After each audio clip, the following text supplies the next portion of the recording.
Are you tired of feeling like your stomach has its own agenda? Like the bloating, gas, or constant trips to the bathroom are running your life? Welcome to the Beyond Bloated podcast, the podcast where we tackle those frustrating gut issues head on, without strict diets or giving up your favorite foods. I'm Carly, a certified gut health coach who's been there, struggling with bloating that made me look 6 months pregnant, gut pain that kept me from enjoying meals, and fatigue so draining it felt impossible to get through the day.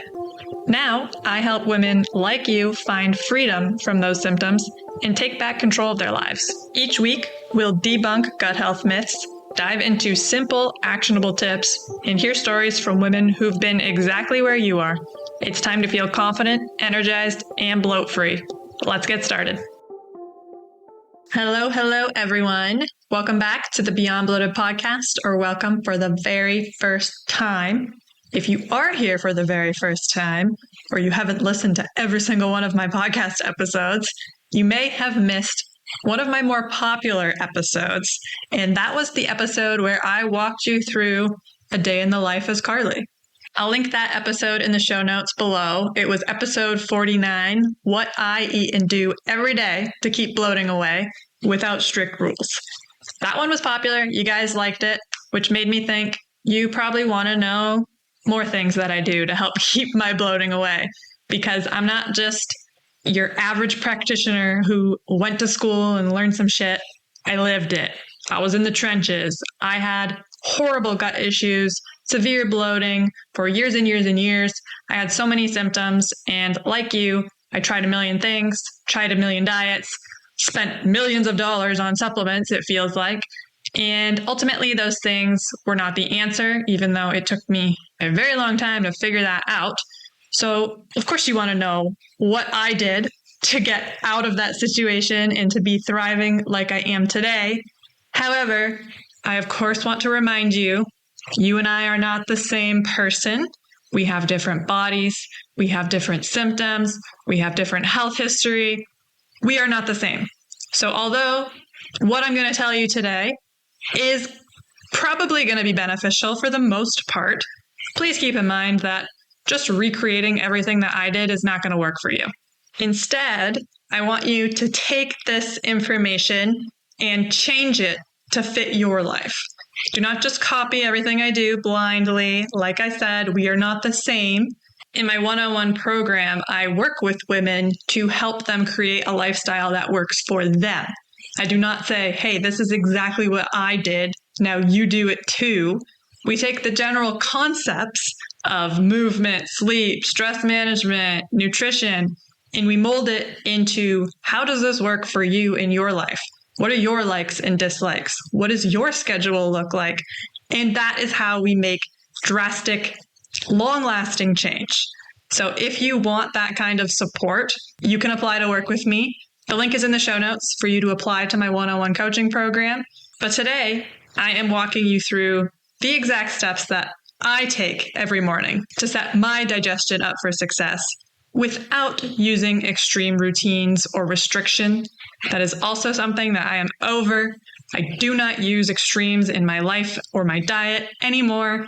I went through that for years, stressed myself out, had a terrible relationship with food because of it. I do not use extreme measures with my clients either. And guess what? They don't need them. My clients see phenomenal success without the extremes because those extreme measures are not sustainable, they're stressful, and they're really unnecessary. So one last time, if you want support from someone who has been there, who will not force you to do some insane restrictive diet or have you spend thousands of dollars on supplements, and will help you tailor a morning routine, an afternoon routine, and even a nighttime routine to you in your life, apply to my program in the show notes, and I will talk to you shortly. But for now, let's imagine ourselves not feeling puffy when we wake up, not feeling heavy and already bloated when we start the day. And I'm going to share with you how my morning routine supports that vision. Keep in mind that digestion is a whole day process. It's not like you can just have a sick morning routine and then just throw the rest of the day out the window. However, mornings can definitely set the tone for the day. For example, have you ever woken up on the wrong side of the bed, as they call it?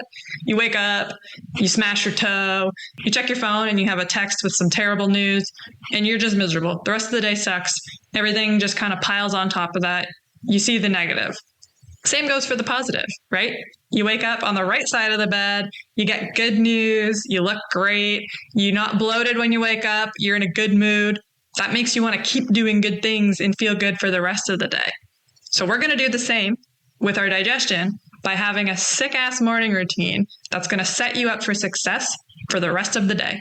If your current mornings are you rushing around, checking your phone, grabbing coffee on the way out the door when you haven't even had breakfast, your body is very likely operating in a stressed out state that's also called sympathetic mode or fight or flight. When we're in this state, digestion is not a priority. Your body is very focused on survival. Cortisol is high. It is not focused on breaking down food or digesting well. So if you're starting your day off in this very hectic, chaotic, stressed out state, it makes sense that for the rest of the day, your digestion is not going to be working optimally. The goal of my morning routine and anyone's morning routine should be to gently guide the body into a parasympathetic state, which is rest and digest mode. I've talked about this extensively on the podcast before. If you want to learn more, I'll link some episodes so you can learn more about how stress impacts digestion. But I'm telling you, it is so important to be very calm and relaxed in the morning and not rushing around like a maniac. Easier said than done, I know. And that is why today I'm going to share with you some tips on how to make that easier for you. I also want to gently remind you that, of course, what you eat matters. So eating a solid, nutrient-dense, balanced breakfast is a part of this for sure. But how you start your day matters just as much, if not more, than what you eat.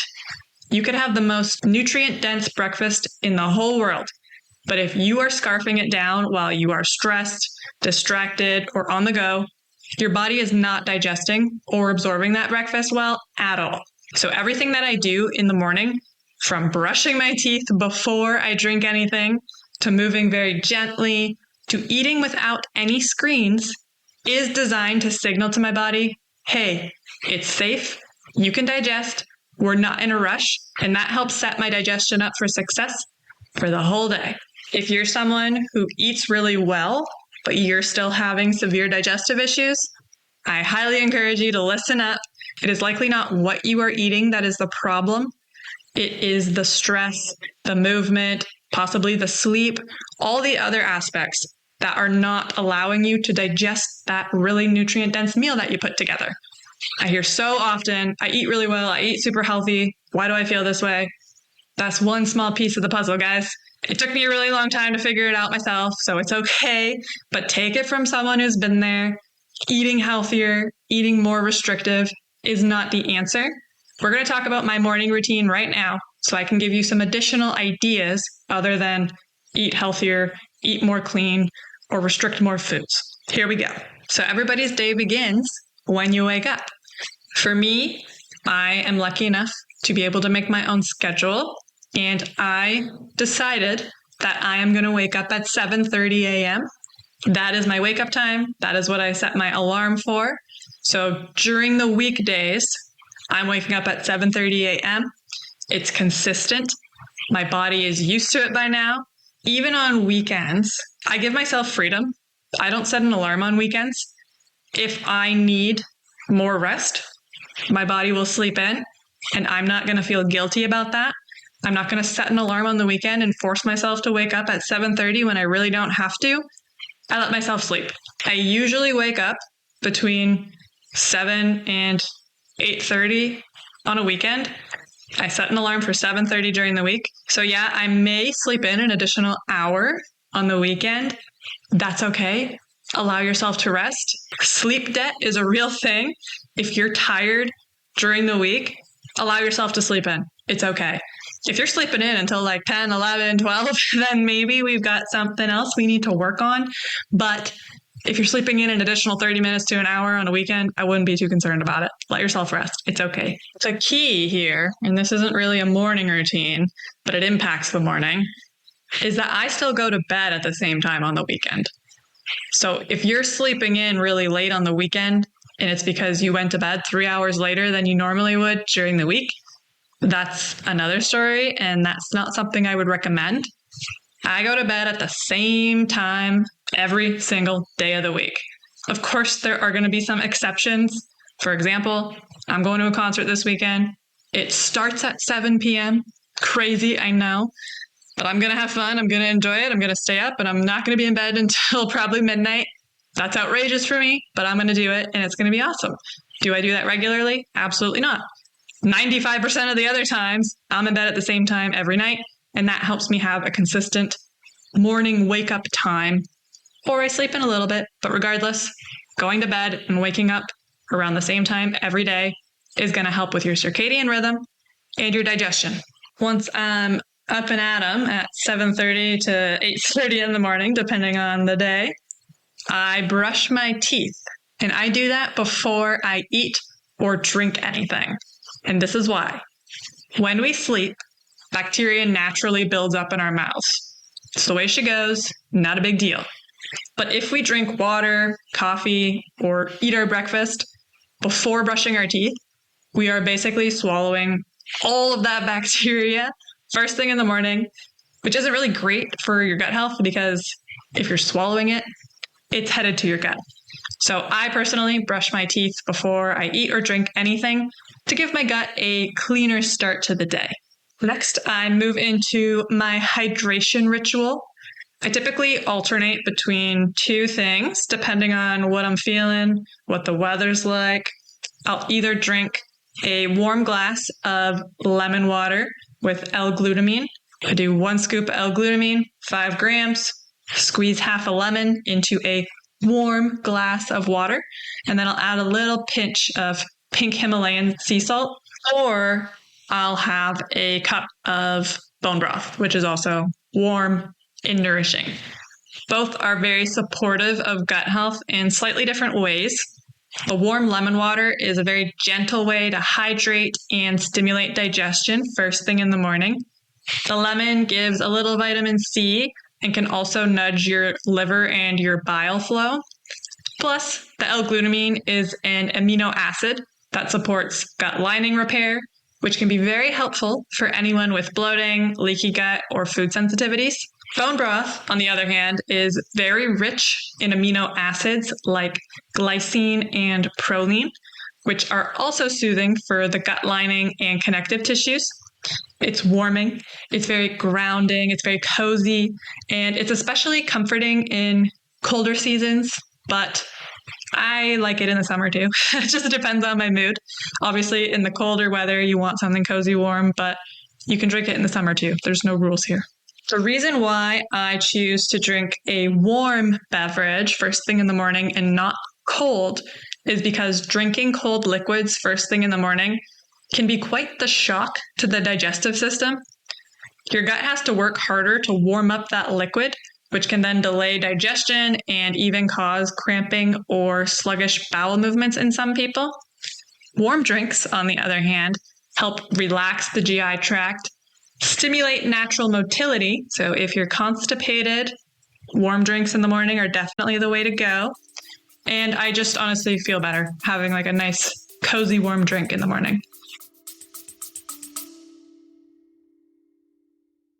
Hey everyone, Carly here. If you are tired of feeling bloated and uncomfortable, which I know you are, I have something that can really help. My free ultimate guide to bloat busting. I've been there myself, and I know how frustrating it is to try super restrictive diets and expensive supplements without getting results. If those methods were going to work, they would have worked by now. That's why I created this guide to offer you a different approach. In the ultimate guide to bloat busting, you'll learn techniques to listen to your body and eat with intention, avoiding overeating and choosing foods that truly benefit you, tips for proper hydration to support digestion and reduce bloating, a guide to delicious foods that promote a healthy gut and how to easily incorporate them into your meals, and effective methods to manage stress, which plays a huge role in gut health.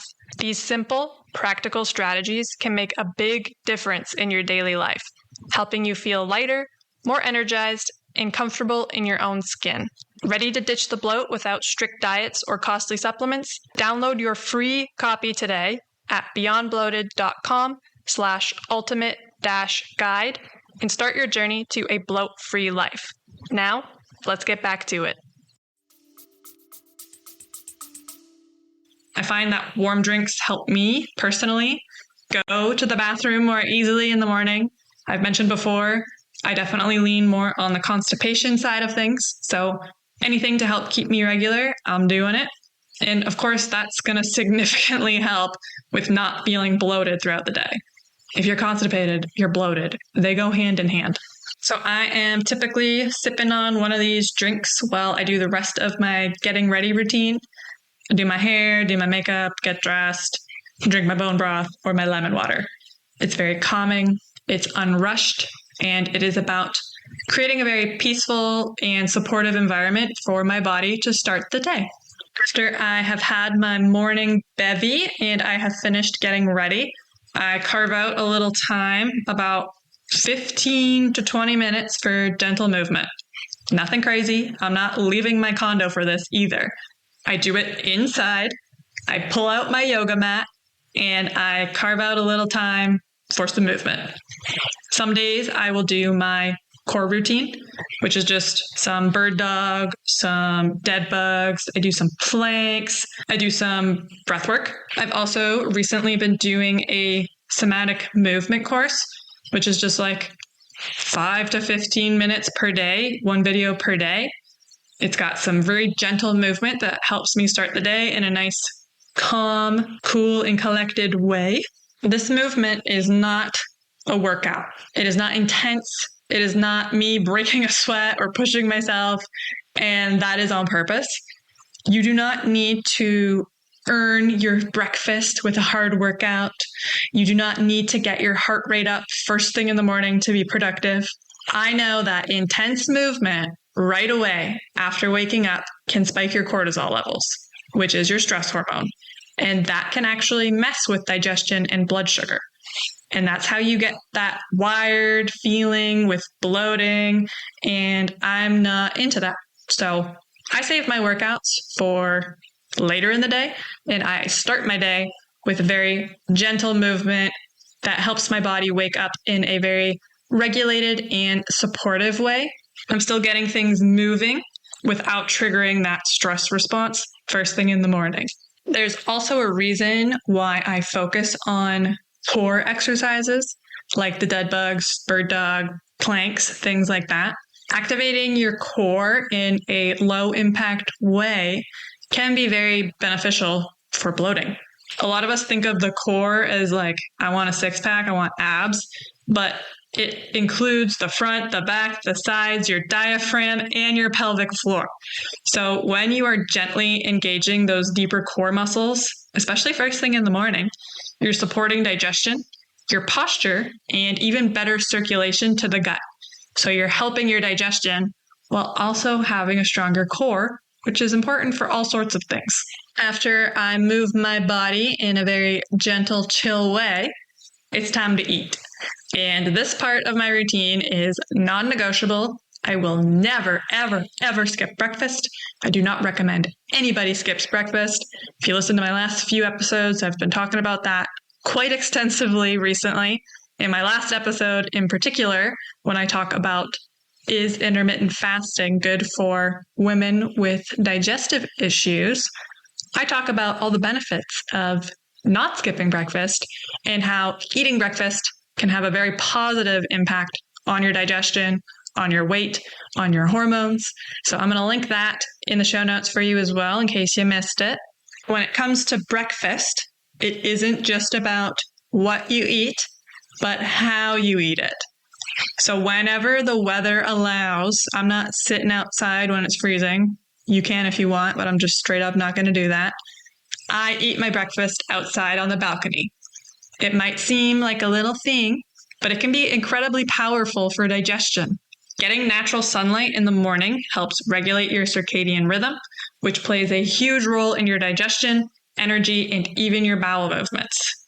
I am going to link the episode where I had a guest, Sarah, come on and talk about circadian rhythm with me. And we talked all about the power of circadian rhythm in digestion, reducing bloat, increasing energy levels, all that good stuff. So I'll link that one as well, because that's another episode you don't want to miss. Another cool fact about eating outside is that being outside in general can help stimulate the vagus nerve, which is literally the main communication highway between your brain and your gut. The brain-gut axis that you hear thrown around, that is the vagus nerve connecting it. And when you activate the vagus nerve with calming activities like sunlight, deep breathing, and mindful presence, you're telling your body it's safe to digest. That helps put you in that rest and digest mode that I talked about earlier.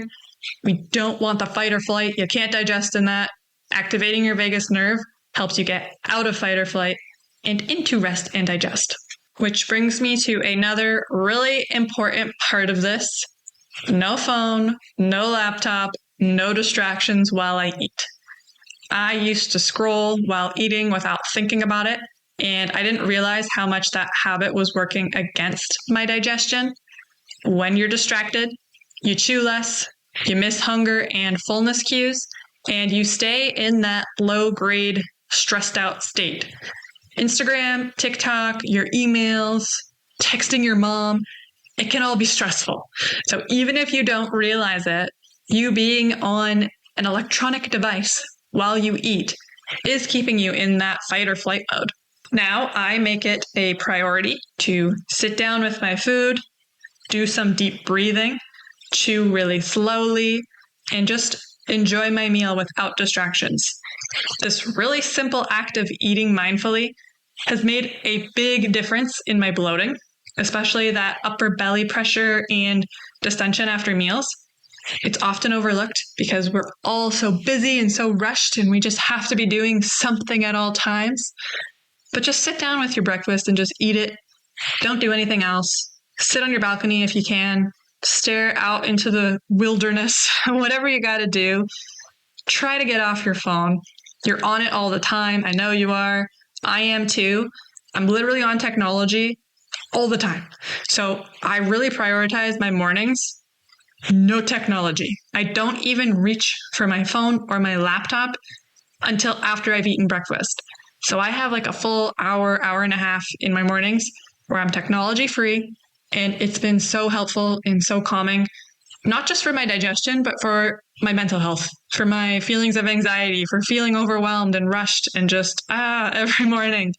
Try to get off your phone. I started charging mine in the kitchen so that I don't reach for it in the morning. Try putting it away from you to break that habit. I promise it's worth it. So now the question is, what do I eat? So for breakfast, I typically eat during the week something quick and easy, but I make sure that it is still balanced.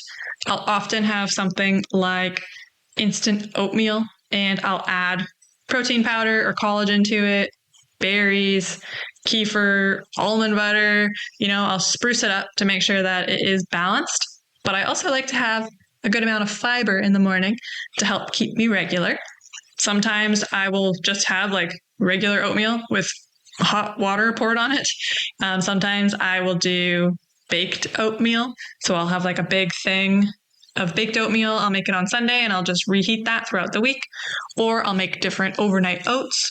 Lots of different ways you can eat oats, and yes, they can be balanced. I've talked about it in one of my episodes where I wore a continuous glucose monitor for 2 weeks, tracked my meals, and I eat oats for breakfast most days, and I did not have blood sugar spikes for breakfast any of those days because I balance it out. So if you need help creating a balanced breakfast, hit me up. I can help you with that for sure. On weekends, if I have more time, I'll make something a little more fun. Sometimes I'll do protein pancakes topped with nut butter and fruit, or I'll do eggs and sausage with veggies and avocado toast, We get our breakfast sausages from a local butcher and they're delicious. Or I'll make some like almond flour waffles with protein and berries and date syrup. If I have the time to do that, I'll often make additional too. So if I make like protein pancakes or waffles, I'll make several so then I can have that during the week too. I'll just reheat it. No matter what I'm eating for breakfast, I make sure to focus on protein and balance because that is what keeps my digestion and energy levels consistent throughout the day. I don't stress over calories. I really could care less about how much I'm eating. It does not matter to me. I just think, what's going to keep me satisfied, provide me with energy, make sure I'm not hungry an hour later, because that used to be my problem. It's something that tastes good. I don't just want to eat breakfast because, I'm just trying to put something in my mouth. I like eating. I love breakfast. So I want something delicious, balanced, and supportive of my goals. Once I've finished breakfast on the balcony with no technology, I move into my tea ritual. I usually go for green tea or ginger tea, depending on what I'm feeling. Green tea does have caffeine. It has less caffeine than coffee, and it's also rich in antioxidants that help reduce inflammation and support cellular health. It gives a little energy boost without the gut irritation of extreme caffeine. And I also make sure to drink this after breakfast because you don't want to have caffeine on an empty stomach. Ginger tea really is the GOAT when it comes to digestion. It helps stimulate motility, reduce bloating, and warms up the stomach, especially if you're feeling a little sluggish or heavy in the gut. Like I said, I tend to lean more on the constipation side, so ginger, anything is my bestie to make sure my motility is moving along. The tea moment is kind of symbolic. It marks the end of my morning routine and the beginning of my workday. By the time I open my laptop or reach for my phone, I'm feeling grounded, I'm not frazzled and rushed, I'm nourished, I'm hydrated, and I am regulated. I'm showing up to work for my clients from a place of calm and not chaos. And that's very important to me because I need to be my best self for them and the people that I am supporting. And this morning routine really sets me up to feel good, digestive wise, yes, but also mentally. This is also when I usually have my morning bowel movement, by the way, because my body is in a routine and I'm not rushing out the door or skipping meals. My digestion flows like clockwork. I know some people hate talking about poop, but honestly, this is one of the best signs that your gut is happy. You wake up, you hydrate, you move gently, you eat a balanced breakfast, and then you poop. That consistency helps me avoid the bloated, heavy, gross feeling that I used to carry around every morning when I would not have a bowel movement. And if you want to learn about what your bowel movements are telling you about your gut health, I will link the episode where I talked about what your poop says about your gut health. And I talk about all the different types of poop, what they could mean about your gut health, and what you can do about it. And that is my morning in a nutshell. So to wrap this up, I want to drive home one key idea. My morning is not optimized for productivity.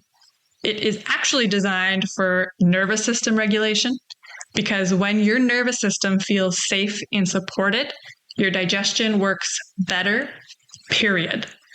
I am not trying to be perfect or biohack my way into being some weird superhuman. I just know from personal experience and from working with so many different clients that the calmer and more consistent your mornings are, the more your gut will thank you. I used to wake up bloated, anxious, and jumping into work from a place of stress.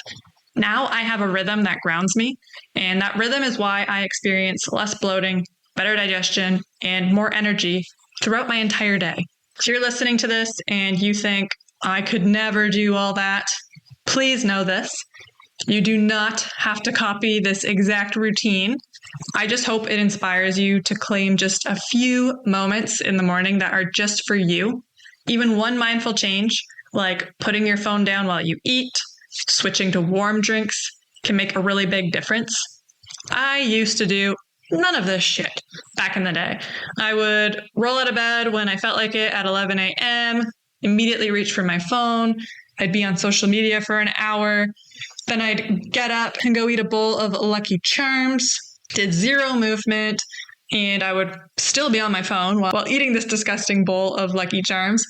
I didn't eat outside. I didn't do any of it, okay? So don't think I've just been this way forever and it's easy for me. I changed my morning routine very slowly over several years. These are some ideas, but you do not have to do all of them. If you do want to start making some positive shifts in your morning routine, I would start with one of these. Hydrate gently before coffee or food. Get your body moving in a low stress way. Eat your breakfast without any distractions. Get sunlight and time outside if you can.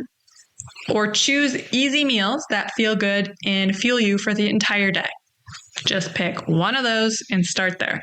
Even if you're not ready to make a change yet, I want to encourage you to reflect on how you start your day. Is it supportive of your goals? Is there one change that you could make that would help you move the needle forward a little bit? If you need more ideas for morning routine, afternoon, evening, or anytime, I do have a free resource for you. It is called the Bloat-Free Day Checklist, and you can grab that for free on my website, beyondbloated.com/checklist. This free resource is filled with ideas like the ones I talked about today, but for the whole day. You can also go through and check off what you're already doing and maybe circle things that you would like to start implementing. It's free, so there's no harm in downloading it. And it's just a way to get started on your own and start making some shifts to help you ditch that bloat and improve your digestion for good. If you have any questions about the checklist or my morning routine, or you just want to chat, please reach out to me on Instagram @beyond.bloated or send me an email, carlyclose@beyondbloated.com. I received an email from one of you last week asking a question about my latest episode, and honestly, it makes my day. I love talking to you guys. It is my passion to help you with your digestion, with your gut health, with your bloating. It is not a burden to me at all. I literally spend time putting out this podcast for free. I don't get paid for this shit, okay? Because I want to help you. So please reach out to me if you have a question or you would like support. That is what I'm here for, and I would love to hear from you. If not, no big deal. I'll be talking to you next week. Did you learn something new and useful today? If the answer is a big, resounding hell yeah, do me a favor. Subscribe to this podcast. Even better, toss a rating in there too. It helps more bloated babes discover this show and lets me keep bringing you this free, gut-loving content every single week. And hey, don't be greedy. Share this episode with your bestie who's always unbuttoning her pants after dinner. She will love you even more for it. Thanks for hanging out with me and showing your gut some love. Keep on putting what you learn into practice and you will be bloat-free in no time. Catch you in the next one. Bye.